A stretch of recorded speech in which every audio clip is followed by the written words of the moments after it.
Welcome back, everybody, to another reaction video. Well, you may have already seen, but maybe you haven't. We've got a new channel. It's kind of a side project, not meant to be like an everyday thing, but probably a couple of videos a week. It's called VTH Extra, and it's going to be a place for me to put all the stuff that doesn't have anything to do with history or that has to do with gaming for my gaming channel. So music, sports, life, just stuff that doesn't really fit with the theme of this channel. So if you want to check out VTH Extra, I did my first full video yesterday giving my predictions for the 2022 World Cup, who I think is going to win in each of the group stages, and also who I think is going to win in the knockout stages. So check that out. I'll put a link down in the description, but I also will put up a link at the end of this video. Well, 80 years ago this month was the Doolittle raid. Now, many people are familiar with the Doolittle raid, especially today because of a couple recent films that show it. One being Pearl Harbor about 20 years ago, but then more recently in 2019, the movie Midway, which portrays parts of the Doolittle raid. So I thought it'd be interesting to take a look at that, and we're going to do that by visiting our friends over at the Operations Room. And I'll put a link in the description to that original content. Operations Room does some of the best stuff, especially associated with the war in the Pacific during World War II. He puts a lot of time and effort into these videos. They're very well done, very easy to understand, and very much backed up by the information that we have. So I hope you enjoy this. Let's go ahead and dive in. At 8:48 on the 2nd of April 1942, the USS Hornet aircraft carrier steams under the Golden Gate Bridge in San Francisco and heads out to sea with her escort fleet. 16 B-25 Mitchell medium bombers can be seen on her flight deck. The locals assume the bombers are simply being transported to Hawaii. After all, bombers of that size are surely far too large to be able to actually take off from an aircraft carrier.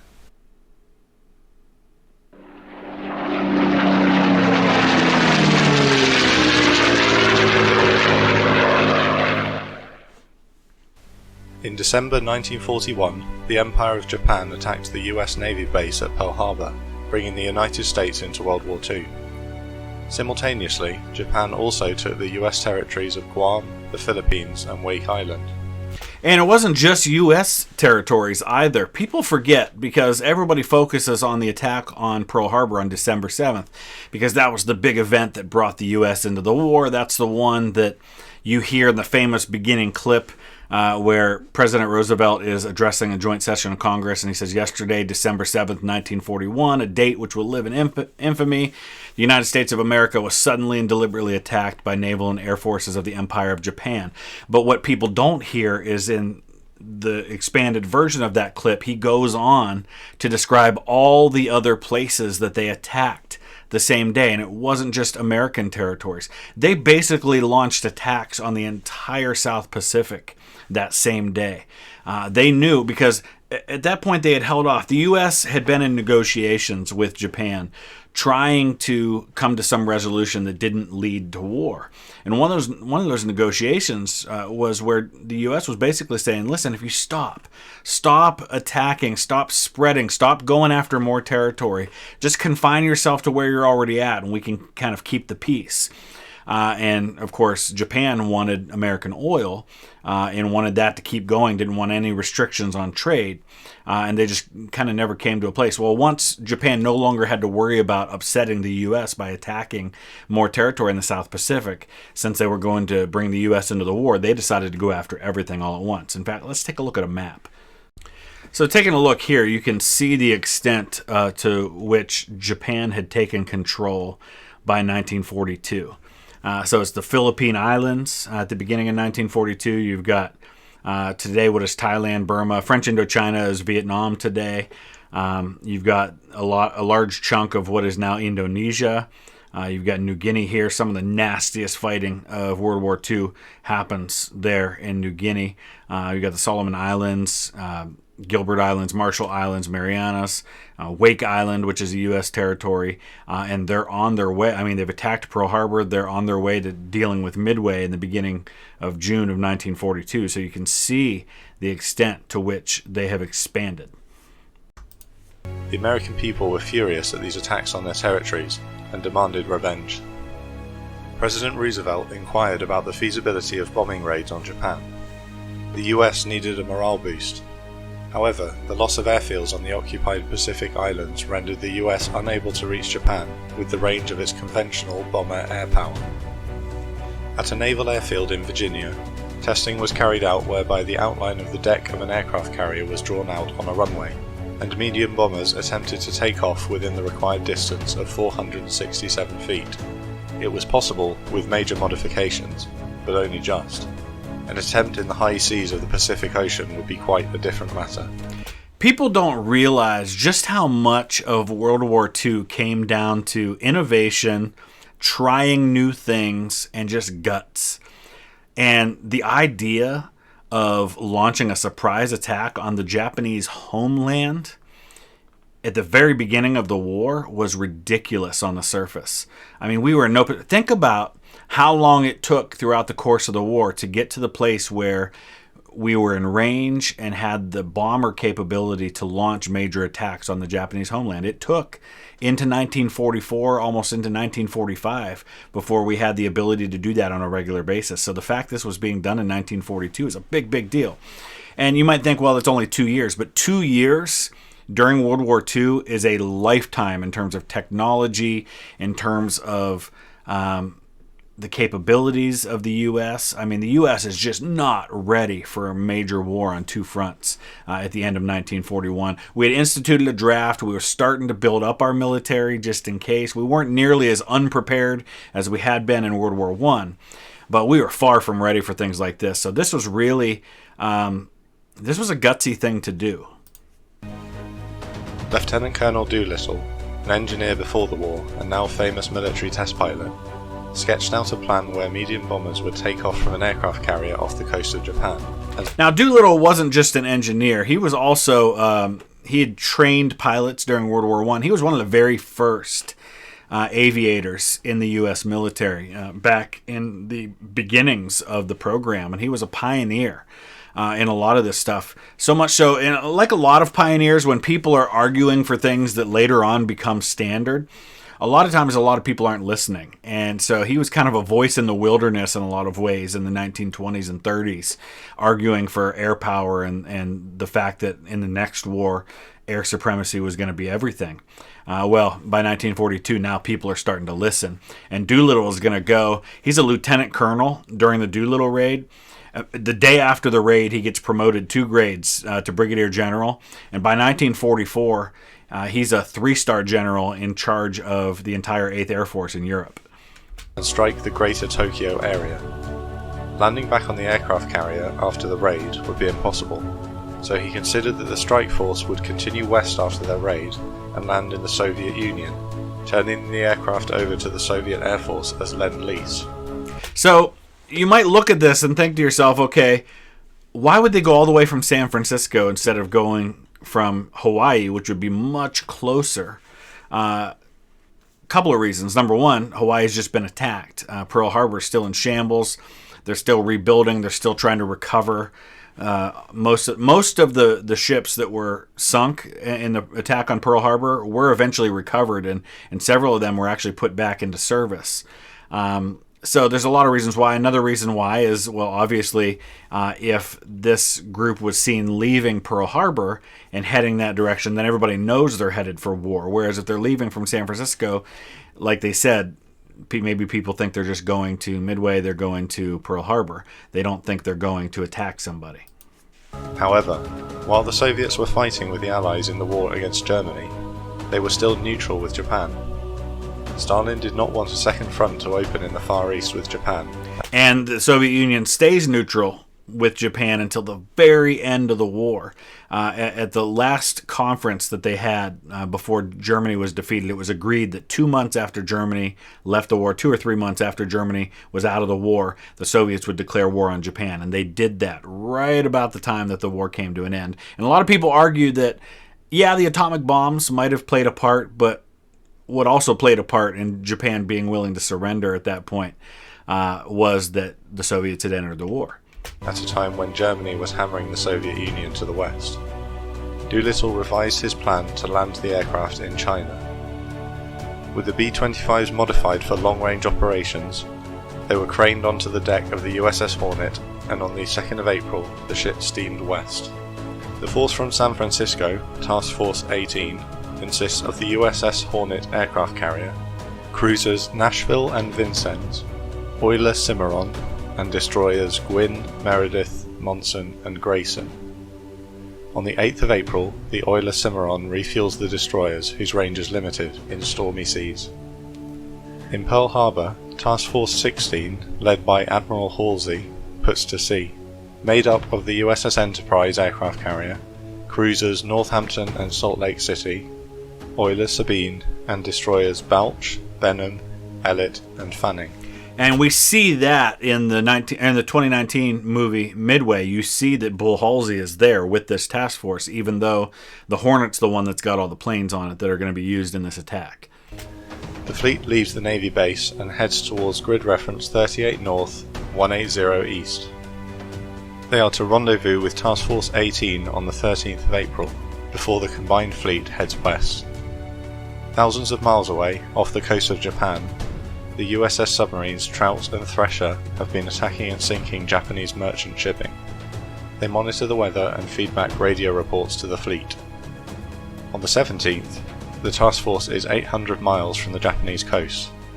All ships resupply from the oilers Cimarron and Sabine. The two oilers then turn east for home. The destroyers hold at this position to save valuable fuel for the later voyage home. Think about how they must have been feeling at this point. How they're out there. I mean, they're out there and by themselves. The U.S. at this point in the war has been getting its butt kicked by the Japanese. Now, I think a lot of people understood eventually that was going to change, but so far that's been the reality. These guys are way out there. They're right off the Japanese coast. I mean, 800 miles is, in ocean terms in the Pacific, right off the Japanese coast. At any point, they could run into a huge Japanese task force and just be wiped off the map. There had to have been a lot of nerves, a lot of concern about how this was all going to go down. The rest of the task force continues west. The carrier USS Enterprise is providing air cover to the fleet, as the USS Hornet cannot launch any of its own combat wing, while the bombers take up the deck space. Recon aircraft are launched to search an area 200 miles ahead of the fleet for hostile shipping. And when he says that the bombers are taking up the deck space, remember the deck has to park all these planes because they can't park them down below. There's just not room for planes that big. So fully, I think half the entire deck is just covered with all these planes. So there's no room to even have air cover. So that's what Enterprise is there for. And of course, no plan survives contact with the enemy. And this plan is going to be no different. At 3 a.m. on the 18th of April, the fleet detects two surface radar contacts at 20,000 yards distance. Halsey orders a course change away to avoid detection. At 4 a.m., the fleet resumes its course towards Japan. At sunrise, air patrols resume from the Enterprise. This time, 3 Dauntless dive bombers are also dispatched to search for the surface contacts detected overnight. One aircraft sights a ship at 42 miles ahead of the task force and drops a note onto the deck of the Enterprise so as to preserve radio silence. At 8 a.m., the fleet spots the Japanese patrol craft Nita Maru at 10,000 yards. The USS Nashville opens fire and sinks the craft, but not before it was able to radio back a warning to the Japanese homeland. Enemy carriers spotted. So at that point, it's up. You have to launch and get out of there. You have no choice. And imagine being the bomber crews. You already have a really next to impossible mission. You're going to drop bombs on the mainland. You're going to have barely enough fuel to make it and hope that you land behind friendly lines in China. Well, now you've got to launch earlier and further away than expected. For all intents and purposes, this is basically a suicide mission at this point. Admiral Halsey realizes the element of surprise has been lost, and every minute past is a minute longer the Japanese military has to prepare for the attack. 10 hours early, and 170 miles further away than planned, he gives the order to launch the bombers. First into the air, Doolittle leads the 16 B-25 Mitchells in successfully completing the perilous takeoff. Remarkably, no aircraft are lost, and the bombers set course for Tokyo. The task force turns back to the east. So why are they circling? Well, they're circling until all the bombers get in the air and they can all fly together. Knowing there are further patrol craft in the area ready to radio back the location of the fleeing ships to long-range bombers on the mainland. With the B-25s launched, Hornet can now launch its own air wing to help defend the fleet. Over the next few hours, Hornet launches 8 Wildcat fighters on combat air patrols, and Enterprise launches Dauntlesses in 200-mile search patterns for enemy ships. Enterprise detects Japanese recon aircraft at long range, but they turn away. At 2 PM, the fleet spots 2 patrol craft to the north. Dauntlesses attack and destroy the first, but return fire from the craft damages one Dauntless, which crashes into the sea near the USS Nashville. The Nashville closes in and destroys the remaining ship with the aid of dive bombers from Hornet. To the west, the 16 bombers are approaching the Japanese coast. They split into 5 formations. The first will hit northern Tokyo, the second central Tokyo, the third southern Tokyo. So I'm curious to know what happened to the pilot of that plane that got shot down, whether or not he made it. Well, I actually couldn't find anything about it, so if anybody is able to find that information about who that pilot was that was shot down there and what happened to him, most of the information I'm finding all has to do with what happened to the Doolittle Raiders themselves, which we'll talk more about, I'm sure. The fourth spreads out over a 50-mile front on its way to Kanagawa, Yokohama, and Yokosuka Navy Base. The fifth will hit Nagoya and Kobe. The first 3 flights, 13 aircraft, surround Tokyo and run in from different directions. The targets are selected military and civilian factories and oil refineries, notably the Nippon Electric Company and the Mitsubishi Aircraft Company. Japanese observer posts have spotted the bombers crossing the coast, and an intercepting fighter force comprising Zeros, Ki-27s and Ki-61s have been scrambled. And you don't really see that in the movie portrayals, right? You don't see fighters coming after them, but I believe the Doolittle raid actually shot down, I think according to them, they shot down 3 fighters. I don't know if that's the accurate number, but I think I read that somewhere. The targets selected are specifically chosen for their scattered nature throughout the greater Tokyo area. The plan is to cause as much shock to civilians as possible across the widest possible area. That's a good point. This is never intended to be about really having a significant impact in terms of damaging the industry of the Japanese war machine or anything like that. This is all about psychology. This is all about, hey, you hit us, we hit you. You are not as strong and as protected as you think you are. To let the Japanese people know America came ready to fight and you're in trouble. Nearly all bombers are pursued and attacked by multiple fighters. Doolittle himself is attacked by 9 enemy aircraft. The city's anti-aircraft batteries open a desperate barrage of fire on the bombers, but their low altitude and flight paths make them impossible targets. The gunners on the US aircraft claim 5 fighters shot down in self-defense. It's a defensive disaster for the Japanese, who score no bombers destroyed. Nearly all planned targets are hit, including damage to an aircraft carrier in dry dock at Yokosuka. Don't hear about that either. 2 aircraft attack multiple targets in Nagoya. They encounter heavy anti-aircraft fire before bombing a military barracks, an oil storage facility, and 2 aircraft factories. The last aircraft follows the coastline into the port of Kobe and drops bombs on a steel works, electric works, and the Kawasaki dockyard and aircraft factory.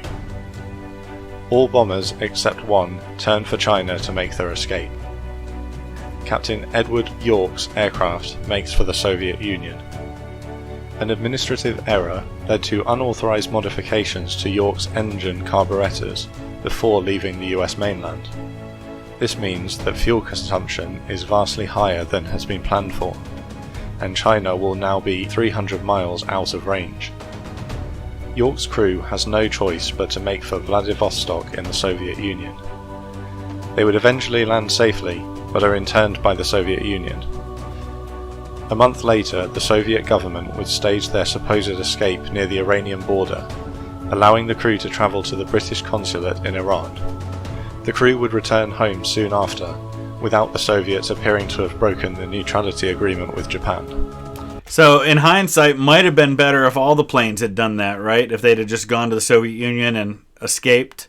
So kudos to the Soviets. That could have gone differently. So it sounds like they handled it pretty well. I wish I could say the same thing for what happens in China, especially for the civilians involved. All crews are forced to bail out near or before their planned landing areas in China, thanks to unusually high wind and fog.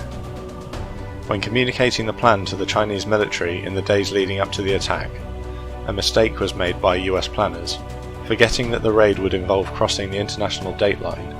The Chinese had been told to await the bombers 24 hours after intended.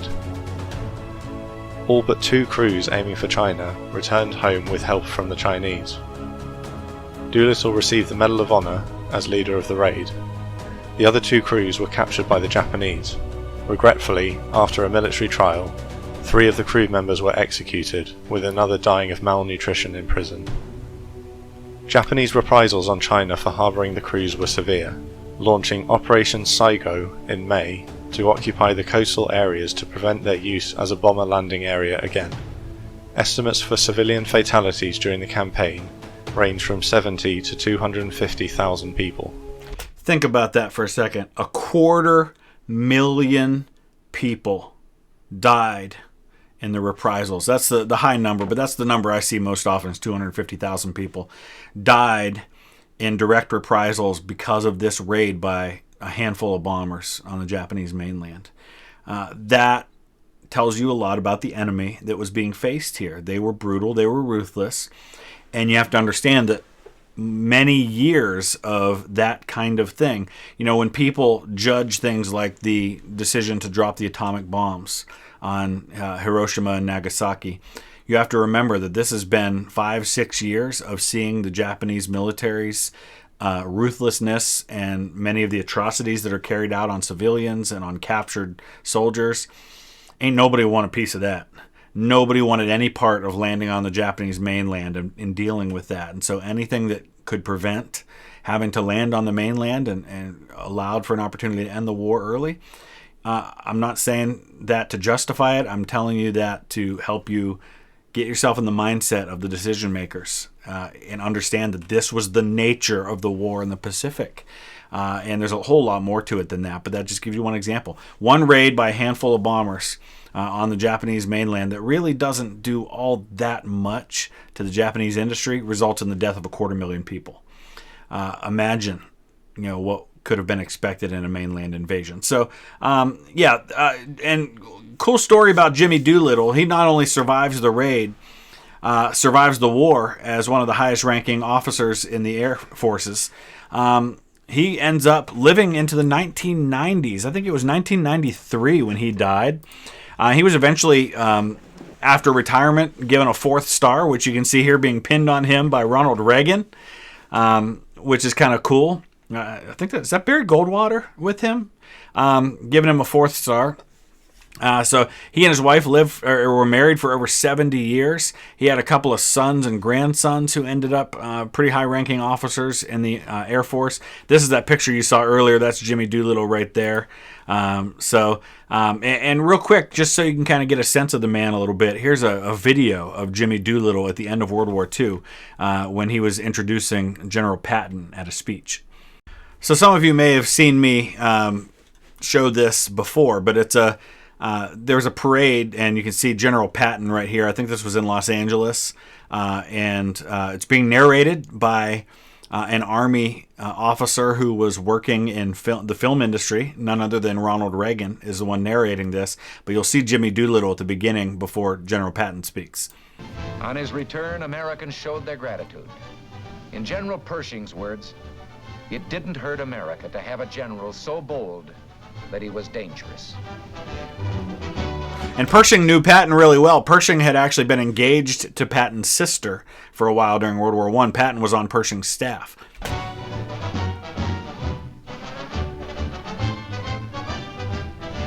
So there's Doolittle on the right. Went all out in its reception.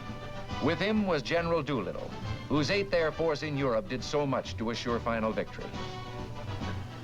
Although no unit, no individual won the war, We're fortunate in having one here tonight with us who had a large part. So that's General Doolittle. It's kind of cool to see him in his prime there. That's him. And then, of course, seeing him as an old man, still going strong, living into his 90s. So let's go ahead and finish this video up. There was a major boost to American morale. More importantly, the Japanese High Command now considered their coastline vulnerable to attack. They would attempt to take the Pacific islands of Midway 2 months later to try to hinder US carrier operations against their mainland in the future. The resulting Battle of Midway would be a crippling defeat for the Japanese Navy, and decisive in the war in the Pacific. And at some point, we are going to take a look at the Operations Rooms series on Midway from the Japanese perspective. I've heard it's very good. I haven't seen it yet. But yeah, psychologically has a big impact, not only at home for America, saying, okay, all right, it's not all bad news coming out of the Pacific. Now things are starting to look up a little bit, and then Midway happens, and from that point, it's an offensive war for the Americans, and it's a defensive war for the Japanese, and it's really just a matter of time at that point. But yeah, it did. It affected how Japan thought of things, and it affected their own decision making, and so that's a good thing. You want to force your enemy into making decisions they otherwise might not have made, and giving you the advantage. So good stuff. I hope you enjoyed that. If you have something to add, let us know something else about the Doolittle raid that maybe we didn't talk about here. And as I mentioned before, please check out the new channel VTH Extra. Probably put up a couple videos a week at least to that, but right now there's the one up with my predictions for the World Cup, and here's a link to that video if you want to check it out. Thanks for watching.